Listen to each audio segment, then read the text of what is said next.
तो यहाँ पर आप देख सकते हैं कि ये जो हमारा हार्ड डिस्क है, इसमें ये डिफ्रैगमेंट हो रहा है। और ये डिफ्रैगमेंट क्यों किया जाता है? जब आपकी हार्ड डिस्क अचानक से भरना शुरू हो जाती है और आप उसमें से डेटा भी हटा देते हो, तब भी वो उसका स्पेस भरा-भरा सा दिखता है। तो उस स्थिति में हमको इस तरीके का से यहाँ पर कंट्रोल पैनल के अंदर जाकर के कंट्रोल पैनल के अंदर जाना है एडमिनिस्ट्रेट टूल में, और एडमिनिस्ट्रेट टूल के अंदर ये इस तरीके की का पैटर्न होता है। इसमें आपको आकर के यहाँ पर आपको डिफ्रैगमेंट एंड ऑप्टिमाइज़ेशन नाम से एक टूल मिलता है, और इस टूल के ऊपर हम को जैसे ही क्लिक करना है तो यहाँ पर ड्राइव के पैटर्न आ जाते हैं। जितनी भी ड्राइव होंगी सारी आ जाएंगी, और उस ड्राइव में से आपको पहले सी ड्राइव ही ज़्यादातर डिस्टर्ब करती है, भर जाती है जल्दी। तो इसके लिए हम क्या करते हैं, इसको एनालाइज़ किया है, और एनालाइज़ करने के बाद हमने जब उसको एनालाइज़ किया तो उसमें उसने हमको यहाँ पर कि हम बताया कि नीड ऑप्टिमाइज़ेशन, तो ऑप्टिमाइज़ेशन की ज़रूरत थी, तो ऑप्टिमाइज़ेशन कर दिया है। अब ये ऑप्टिमाइज़ेशन की प्रक्रिया चल रही है, और ये प्रक्रिया लगभग 1 से 1.5 घंटे चलेगी, और इसके बाद में हमारी जो हार्ड ड्राइव थी उसका जो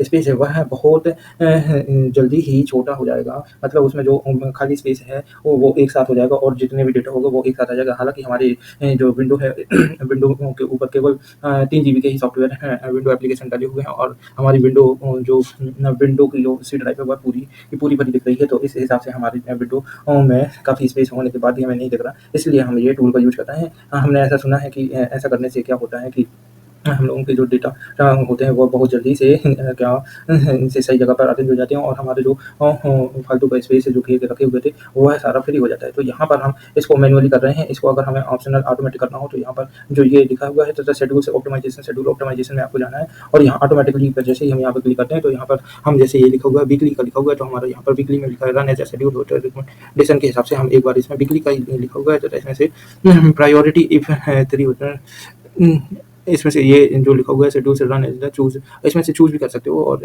ये सब हमने कर लिया है। और इसके बाद हमने यहाँ पर ओके का बटन चूज़ करने के लिए क्या होगा, तो सी ड्राइव ही करना पड़ता है ऑटोमेटिकली, और ऑप्टिमाइज़